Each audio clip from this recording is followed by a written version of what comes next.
Terry, the last time we spoke, you had just received the Bronze Star, and here you are at the Veterans Association meeting, and you're going to be telling us more of that war story that helped us understand why that Bronze Star was so well deserved. Well, Georgia, I'm really glad to be here to tell the story about the gun trucks and what they did to protect our soldiers in the Vietnam War. Now, the gun truck was your assignment when you got to Vietnam? Were you immediately given that assignment? No, not immediately. I got to my base in An Khe, and the CO came out and said, who knows how to operate a machine gun? And of course, I volunteered, and that was the downfall. I got put on the gun trucks, and 2 weeks later, I was put in charge of 4 gun trucks, and that was my assignment for the year that I was there. What year was that? That was the January of 1970. Okay, so I understand the gun trucks, as they evolved in Vietnam in 1967, they were almost improvised trucks. You know, you had to put your sort of parts together for these. Was that your experience then in 70? Yeah, well, in 1970, the trucks were there, but they really weren't armed well.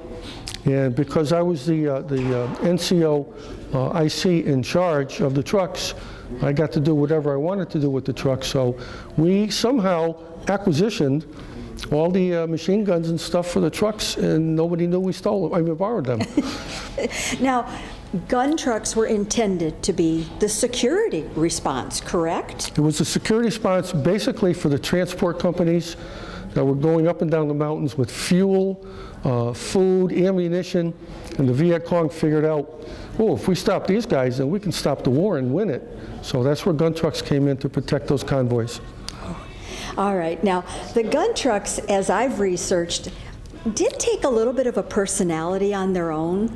You know, the young men that were involved, like you, very proud of their trucks. They had names. I read somewhere that it read like a heavy metal band's playlist. Eve of Destruction, Blood, Sweat, and Tires, The Creeper. What was the name of your truck? My truck was called the Bounty Hunter. And I think it was appropriate. That's what we did. We went out looking for bounty, and they found us instead of us finding them. Now, we don't want to leave you without a moment of tribute to the gentleman that you were in combat with. How did you and such other young men cope with the danger? How did you handle all of that? It was just training, our basic training, the advanced infantry training. And then when we got there, we knew we had to save lives. So we just we buckled down, we took care of our trucks, and we went out and protected everybody. And to the degree that you received the Bronze Medal for heroic action during one of those opportunities that you were Yeah, well, there were facing. many. Yeah, there were many opportunities, but I just spoke about one where we had a total of 3 wounded actually in that one convoy. But there were others that were wounded, and we got them medevaced out. But that was the big one. Well, we look forward to hearing your presentation. Thank you for stopping in to talk to us. Well, thank you for asking me the questions. Firefights, hillbilly armor, stolen weapons. This is the untold story of the gun trucks of the Vietnam War. The Army didn't build them. We did. 18-year-old soldiers turned standard issue trucks into 5-ton machines of destruction. Drag that truck through the gates of hell and then bring them back. This is the lost history of one of America's fiercest fighting units. The enemy called the gun trucks the breath of the dragon. These are the men who served, the trucks they built, and the battles they endured. They played a vital part as much as the foot soldier, artillery, airplanes, helicopters. These gun truck soldiers changed the war in Vietnam, and their legacy continues to save lives in Iraq and Afghanistan. We are the living legacy. They taught us what we needed to know. Never broadcast before 8mm film, shot by the men themselves, reveals this incredible story for the first time.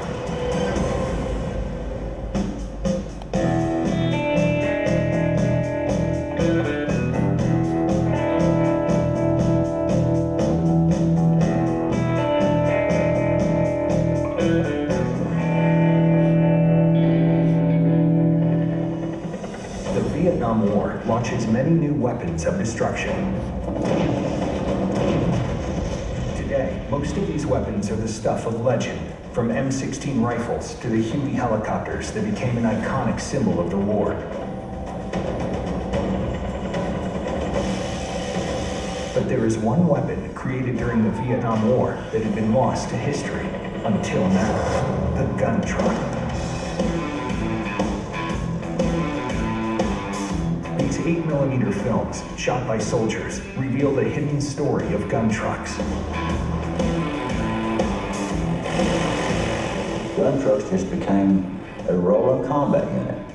Nighttime, daytime, wherever you was needed, that's where you went. Gun trucks are heavily armed vehicles designed to defend vital supply convoys from enemy attack. The role of gun trucks in Vietnam was to protect their convoy, put theirself in harm's way, and take the heat off the cargo trucks. Guns had been put on jeeps and trucks since World War I, but the Vietnam War demands a new breed of fighting machine. More ammo, more armor, more deadly. This is the untold story of the U.S. Army's gun trucks in Vietnam, highlighted by never-before broadcast footage shot by the soldiers themselves. You're talking about a 19-year-old kid making life and death decisions. I was drafted, never was out of the state of Ohio. One of my biggest fears was having to drink powdered milk while I was in Vietnam, because I was a huge milk drinker at that time. I didn't know how to drive a truck. I couldn't shift gears. You grow up really quick. You grow up quick and you better listen. War rages in Vietnam, starting in 1955, as North and South clash over ideologies. The U.S. joins the fight in 1965 and, allied with South Vietnam, battles against two factions: North Vietnam's regular army and a guerrilla army known as the Viet Cong, or VC. Nina Collars is a PhD and professor at Franklin and Marshall College who specializes in tracking the technological and tactical innovation of U.S. soldiers under fire. VC operatives this was their territory, this is their land, this is their wheelhouse. They know how this territory is laid out and how to move within it smoothly. The U.S. brings a key military advantage: air power. The newly created Air Cavalry is the heart of that air power, transporting men and machines to battlefields and providing air support from above. The North Vietnamese need to neutralize this advantage. They look for a weakness. Richard Kilblane is a U.S. Army veteran and a leading gun truck historian and author. The weakness of the Air Cav is the fact that that division is entirely dependent on truck drivers for everything it needs to fight: fuel, ammunition. And so the enemy realizes the soft underbelly is those trucks. Everything they ate, shot, drank, came from us. North Vietnamese soldiers see the destruction of these convoys as their opportunity to ground the Air Cavalry. The U.S. Air Cavalry is about to learn just how vulnerable they are. September 2nd, 1967. 37 cargo trucks filled with aviation fuel head out on the road from Pleiku to An Khe. Striking without warning, the enemy disables the lead truck, trapping the rest of the convoy in its kill zone. The enemy launches a deadly combination of AK-47 fire, mines, and rocket-propelled grenades, decimating the supply convoy.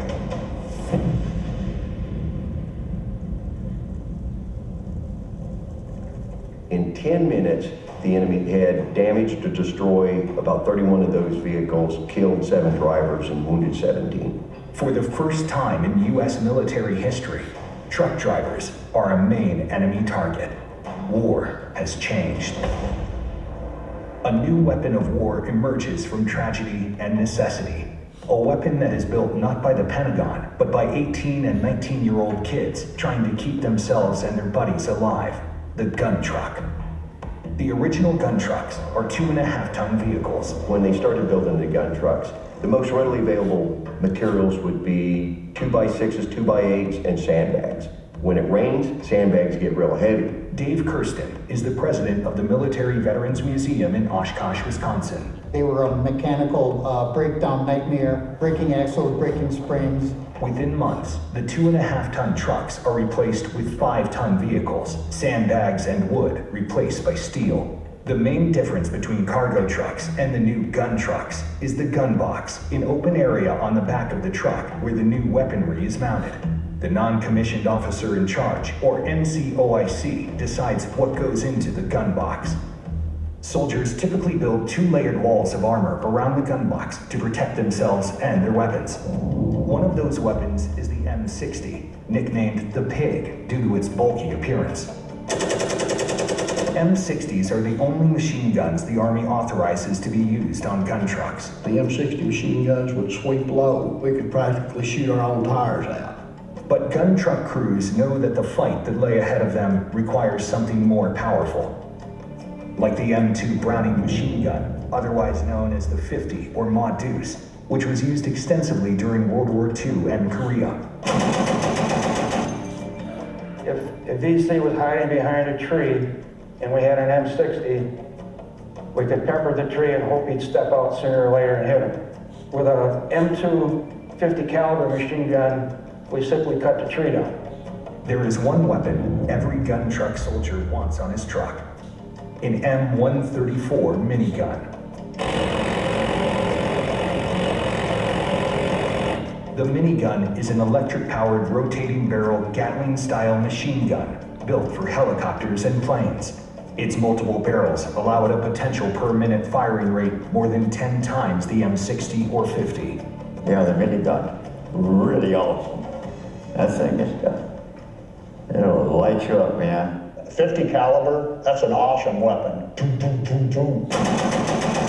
But a minigun, that's special right there. The Army won't give them the weapons they want, so the crews get creative. We scrounged, traded, stole, begged, borrowed. You know, we stole stuff all the time. I mean, that ain't no war story. I mean, we stole miniguns. The best way to describe a gun truck in Vietnam is a man's love affair with the truck, machine guns, and then give him a paintbrush. Innovative gun truck soldiers transform standard issue vehicles into heavily armored weapons of war. Now, the trucks need a badass look to match. They paint their trucks jet black, saying goodbye to the Army's standard issue green. Intimidation. That was a lot why they started painting them black, was just to intimidate, just make them stand out. The final touch in the evolution of a truck into a weapon of war is its name. And you know, they painted them with these bright collars and they put these big names, these big bold names, the Ace of Spades, and Brutus, and King Kong. They're like gunslingers, Old West gunslingers.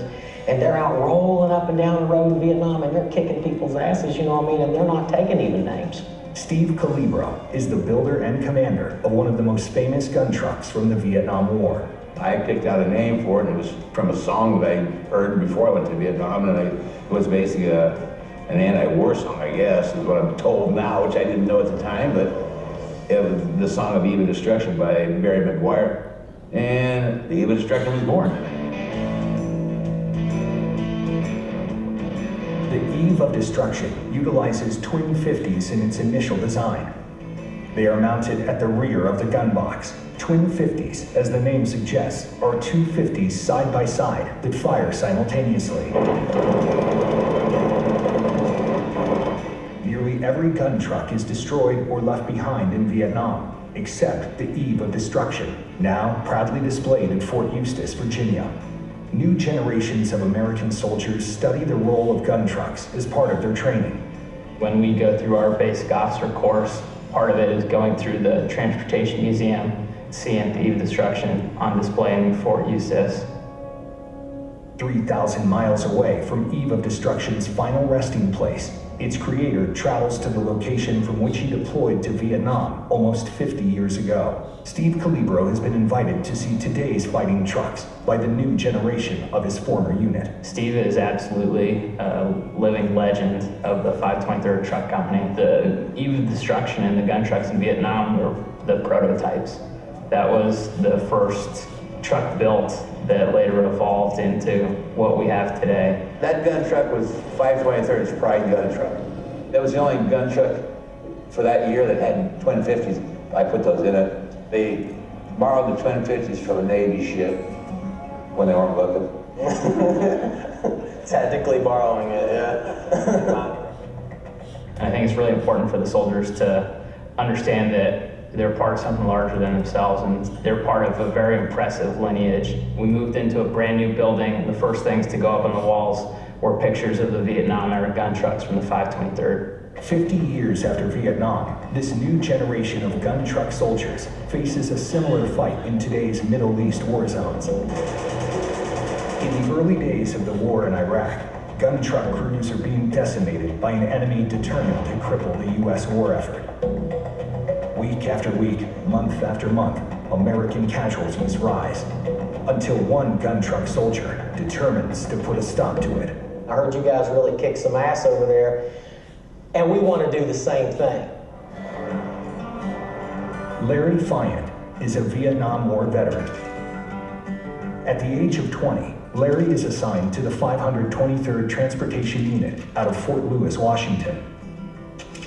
Fayant is reporting in as Steve Calibro, the builder of the Eve of Destruction, is shipping out of the same unit. Now, Larry is on his way to see the man who he helped to survive, not in Vietnam, but in the deserts of Iraq. It is a reunion long overdue. I volunteered for Vietnam. I was asked if I wanted to drive a gun truck, and I took him up on that. Most of these people on gun trucks knew they could drive that truck through the gates of hell and it'd bring them back. In 1970, Larry Fayant had no idea that his service in Vietnam would save the lives of a whole new generation of gun truckers almost 40 years later.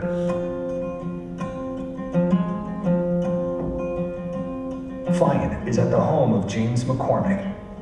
The two haven't seen each other in almost 10 years.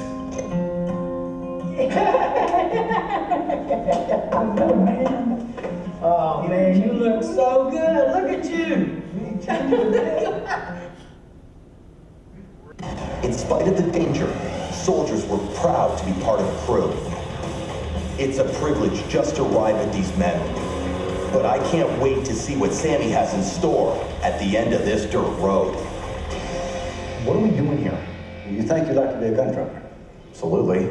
Oh, you think so? Oh, I know so. We're going to simulate an ambush in civilian life as close as we possibly can to how it was in real life when all the guys were over there. And you're going to be driving down the road, and we're going to see how you react, and we're going to see what you're made of, big dog.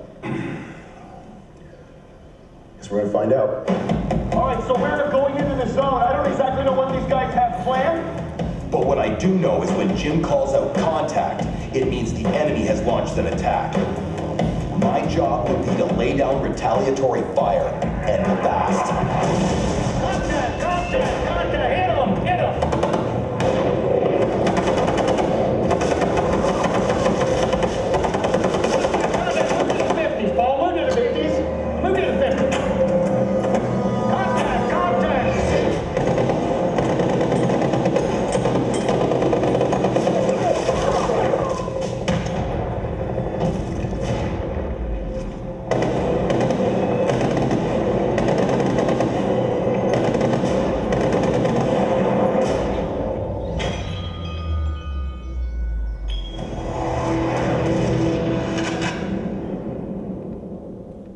Machine guns and all the parts,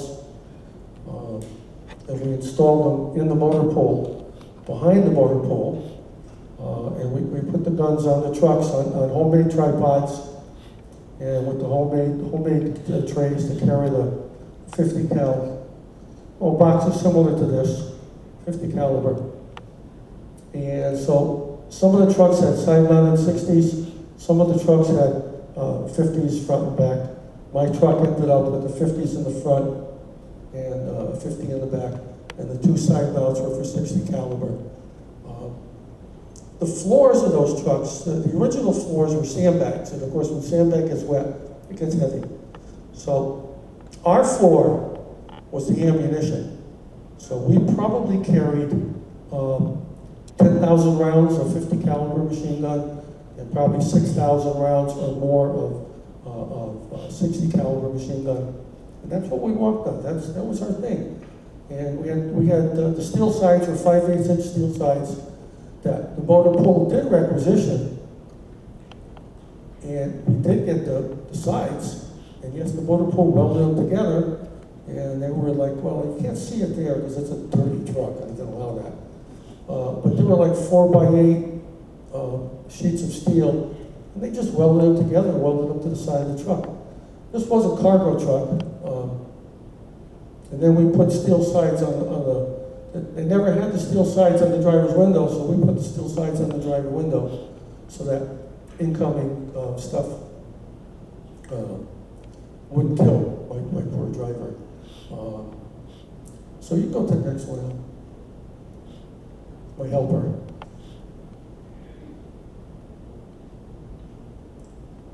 This is basically a cartoon version of what a gun truck is. It was a 2.5 ton or a 5 ton diesel truck with steel sides on it and steel plating in the front. This was around late 69, 70, and our trucks did this in around 1970. They'd have the gun box in the back, like you saw. They'd have machine guns. This happens to be a minigun, which is a wonderful thing. And what they would do is they paint them black if they could get the paint, and then we put silly names on it. Bounty Hunter, Eva Destruction, Bounty Hunter, you know. So that was kind of intimidation for the Viet Cong. They see these trucks coming down the road, they're supposed to get worried or scared. They shot at us more than they did the other trucks because they knew that we would shoot back at them. So next. So here's this is near Pleiku, and what happens is if the engine, oh, by the way, I was assigned to the 84th Engineers, Company D, and we did road repair, bridge repair, and I was not part of a transportation company. Anybody in here part of transportation? Okay. Anybody know about the gun trucks? Okay. Thank God for the gun trucks, huh? Okay. So I think this is close to Ambush Alley, I think that's what it's called, over here. And the guys that go out, they would, if they had the IEDs, the things, the mines under the road, they'd go out, they'd pick them up, and they'd repair it, and we'd be over here, or somewhere in the back. So in case the guy got shot at, we drive right up, we're firing our guns, and you saw how the guns were firing. Go right in there, fire the guns, and these guys could get out of the way, they could get into the truck so they could hide or whatever it took. And if anybody got wounded, what we would do is call in medevac at the same time, and the medevac would come in once the area was clear. We might even have a Cobra gunship come in to strafe the area if it was necessary. And this is on K. This is the on K Pass, going down the on K Pass, not going up. And the road starts up here, and it goes down and around and around and around. And when you get to a hairpin turn, the truck can only go 15 or 20 miles an hour, and what happens? It's a kill zone. That's what the Viet Cong wanted to see. So when you're going around the corner slow, and the guys are downshifting, that's when the rockets come in, the RPGs. Al, I think you can do the next slide for that.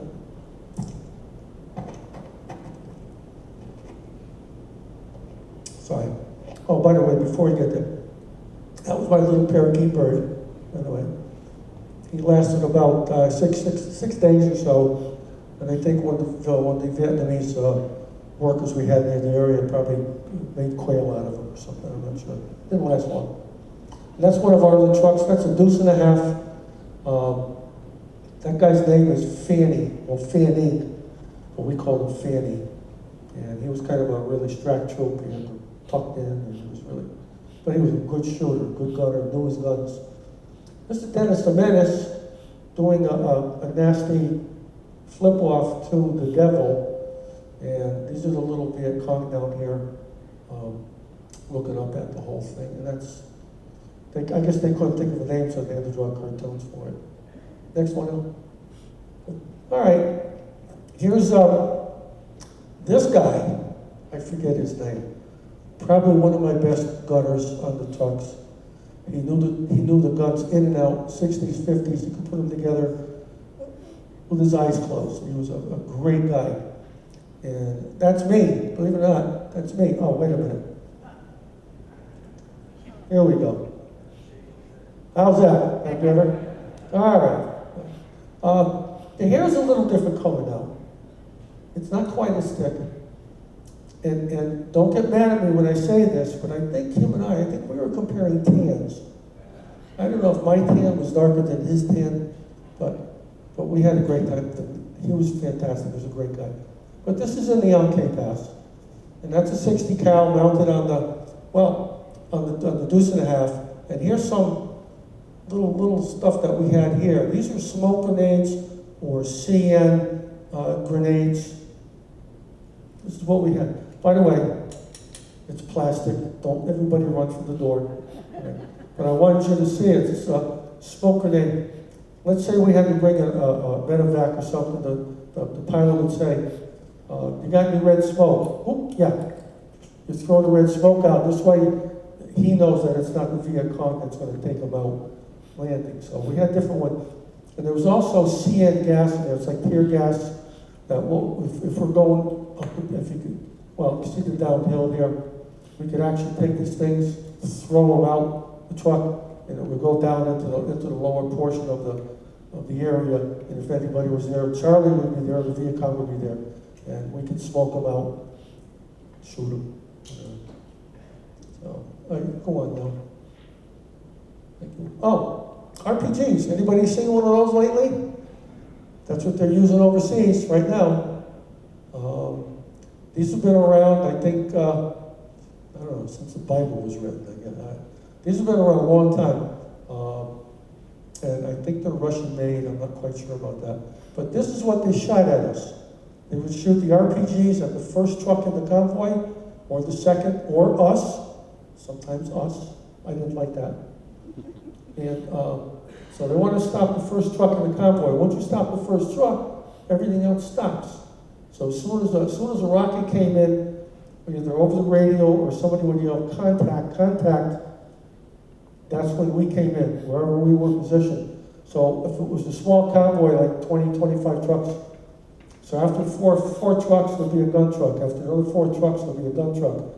And there'll be a gun truck following up on the end. So we would all go around everybody, go in, and we would lay down heavy fire. We would put down heavy fire and get the other trucks to go and keep on going. They were not supposed to stop. They were supposed to keep on going. So that was our job, is to lay down heavy fire. So that's one of the things they shot at us. Okay. These are our trucks.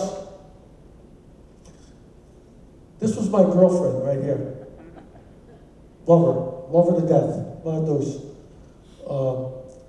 500, 600 rounds a minute. So you see the little bullet bill ads, that's 7.62.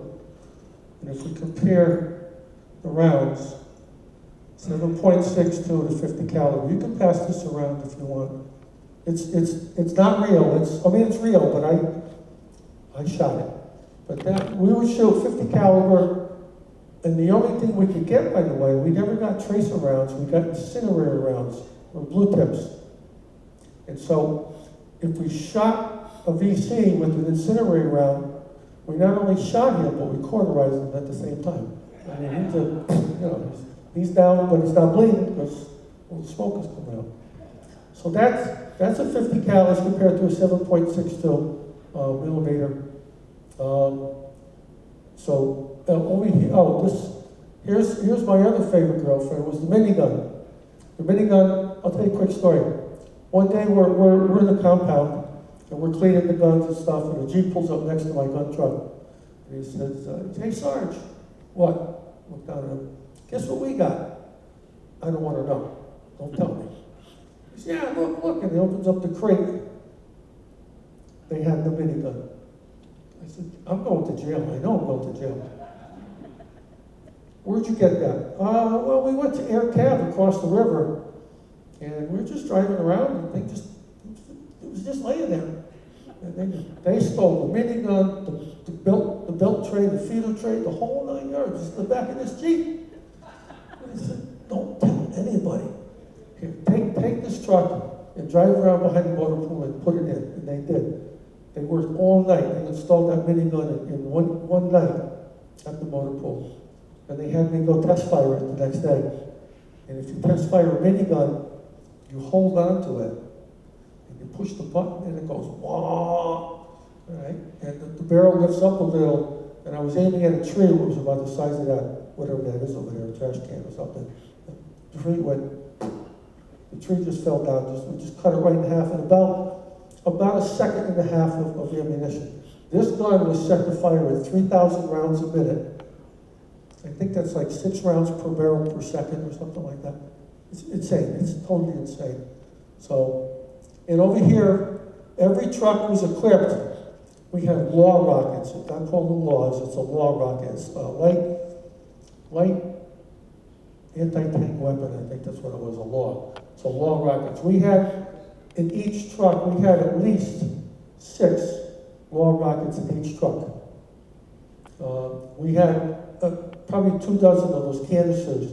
Half a dozen would be smoke, half a dozen would be CN gas. And each truck carried, don't run, it's not real. Each carrier would carry at least a dozen, if not 2 dozen hand grenades. And the reason being, you pull the pin, you throw it over the hill. While you're shooting, you throw it over the hill, you keep on shooting, and you just drop hand grenades down the hill. You don't want to throw them up the hill because it'll roll down. No, God. So you throw it over the hill, and this is what we carried also on the gun trucks. So we had wall rockets, hand grenades, CN gas, smoke, and we had our 50 calibers and our miniguns and 60 calibers on the truck. So the truck was nothing but a rolling bomb.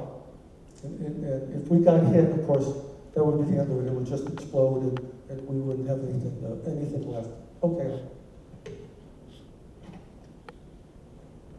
So this is the same as this poster here. This is what we had on the trucks. So we did not have any of this, the M203 rocket launcher or something. But some of the guys, they did have the M14. Very few. A couple of the guys like the M14. They like to have it with them. They like the firepower. This is the M60 machine gun. It fires, I think, I don't know, 800 or 900,000 rounds a minute or something like that. It was pretty good. This was one of my weapons. I had an M16, and we finally got banana clips for them, which is 30 rounds, and we taped them together back to back so that we could just switch them around if we needed them. Some of the guys had shotguns in the trucks. We didn't have this, and I had a 45 assigned to me, but I very seldom put it on because I like my belt. This was more fun to wear and pick off the CO. And of course the hand grenades and stuff like that. And that's over here on this poster. Next. So, well, you can keep it there for a minute. Some of the other things on the truck was we had first aid kits, and you folks can come up afterwards. This will bring back a lot of memories. This is Vietnam stuff. So we had the first aid kits, intravenous. Oh, let me show you the intravenous. This one is from the Officers Club. And all of our guys were trained to, if we get a wounded person, we were trained to put in an IV. So this is what we would do. By the way, Al, if you want to give me your arm, I'm gonna stick this in you. No, I'm not gonna stick it in you, sit down. But this IV bag is from the Officers Club. It's 100 proof. So, you know, us poor sergeants and stuff, we got the 80 proof for the cheap junk. Sometimes we got rippled in the IV. But the officers got 100 proof. So I thought that was good. Gas mask in the truck. Everybody had a gas mask in the truck. The trucks are 4 people. Driver, shooter, or gunner, and a loader who also shot and did other things while we're shooting. If he didn't have to load, he'd be shooting at the enemy, which is a big lot of booming mess. So each person on the truck, if we used the CN, if we threw CN out, depending on the direction of the wind, everybody would have a gas mask. If we had an officer accompany us on board every once in a while, well, we just told him to hold his breath. Sorry, I didn't mean that. Anybody remember the sea rations? Weren't they good? We got them right here. I got a piece, P38, so what is P38? P48, P something? P38, I'm gonna open this pecan roll. I don't know, here. What's the date? You know the date? You don't tell the date? I don't have my glasses, so. Peanut butter, what's that, lima beans? I love them. B3 unit, oh, crackers and candy. This was popular. This was very popular. I would trade my cigarettes for crackers and candy. So this is combat unit ham and eggs. We've got chicken and noodles. Love it. And spaghetti with chunks of something in sauce. So that's what that is. So you come up and look at this. There's nothing in here, by the way. I ate it all. I'm forgetting something. What am I forgetting? Oh, yeah, so we got, in the packet, if you guys remember the packet, I tore this one open because nobody's going to pay me for it. We got the sugar, we got cigarettes. Benson and Hedges. Chiclets, we got chiclets. This is, we would get per truck, per week, a couple of cases of sea rations. So you get a big box, stick them in the thing. You know, as you go along, you eat. Oh yeah. Toilet paper. There it is. There it is. I'm not going to tell you what the Army said how to use this. Oh, he knows. By the way, I did get an M79 grenade launcher. It's not real, folks. Don't run. But it's very similar to a real one. We put a 40 millimeter thing in there. What do you call it? Shell. And you held it up. You put the sight up, adjust the sight, and you held it up. You don't do this with it. You know, you kind of hold it up, and it goes boop. And the thing would go around 200 yards or 200 feet or something like that. But mine did not look like that. So I got this to show you. This is really the full size of what one of these things was. Okay. Good news is I get to send this back to Amazon and I get my money back. So that's all of that. So what's that? Oh yeah. So with the gun trucks that we had, well, I had one ambush. I'll tell you about the one ambush. You see this here. I'm so proud of this. It's unbelievable. I wear it to bed. At breakfast in the morning, my wife says, "You got that thing on?" Yes. Anyway, just one ambush. We had many ambushes. We had many firefights. They were shooting at us almost every day, whether it be a sniper or an RPG would come flying in and would miss us because they were terrible shots. But one ambush we had, we moved the compound from Ankei, we went to Bambi to it, over to somewhere in the Malaysian border. And we're coming down the pass, and the whole company moved. It wasn't a big company. So we would move about 30 vehicles at a time.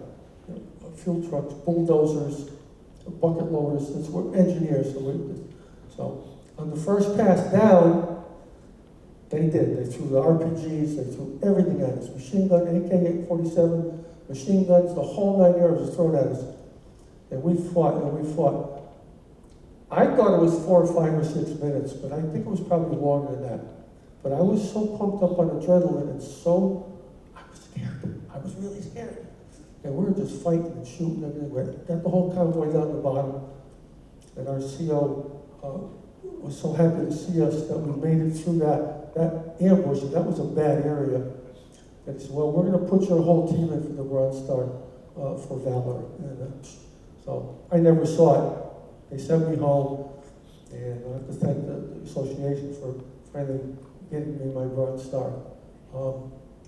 But, so that's kind of how this whole thing came about.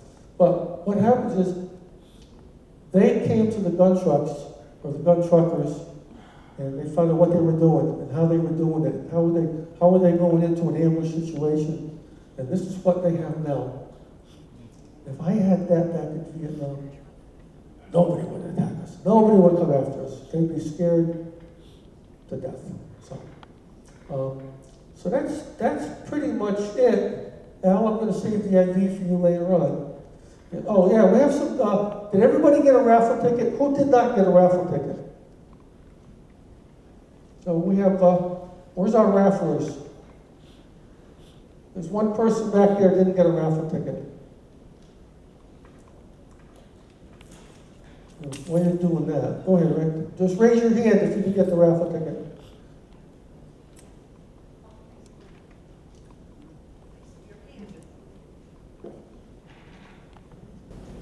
That's a terrible. You want my microphone?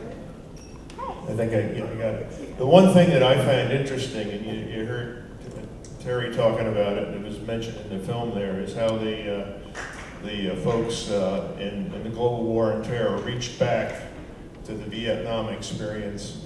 And the slide that's up here, I'm going to turn around and point to something here because this is near and dear to me. That lattice work you see on that is called bar trigger shield. And I was down in the Mekong Delta with the Navy, and we had that on our boats down there. And that was the first time I think it was ever used. And it was designed, it stood 18 inches away from the armor plate on the boat, and it was designed to pre-trigger incoming rounds so that the armor plating could absorb the shock. The problem was it was designed to defeat a 57 millimeter recoilless rifle round, which it did, but the Viet Cong weren't using 57 millimeter recoilless rifle rounds. They were using the RPGs, and those would go through 7 inches solid steel. But anyway, members from our veteran association from the Navy had calls during the global war on terror that were asking about that bar trigger shield, and now you see it appearing all over there. So it's great that occurs, but it's also interesting to note that it takes place down at the lower levels, the people who can get it done. The Pentagon doesn't think of that stuff. You know, it's the guys on the ground that are the innovators and really make that work. Okay, The last one I have is the second video you saw with Paul. It was exciting. It gave me gray hair. You wouldn't know it because my hairdresser only knows what to do about it. But I hope I was entertaining enough to let you know what we did in Vietnam and what my job was. And there are some things up here that if you want to just come up and take a look and remember those good old days of being in Vietnam, then I thank you very much.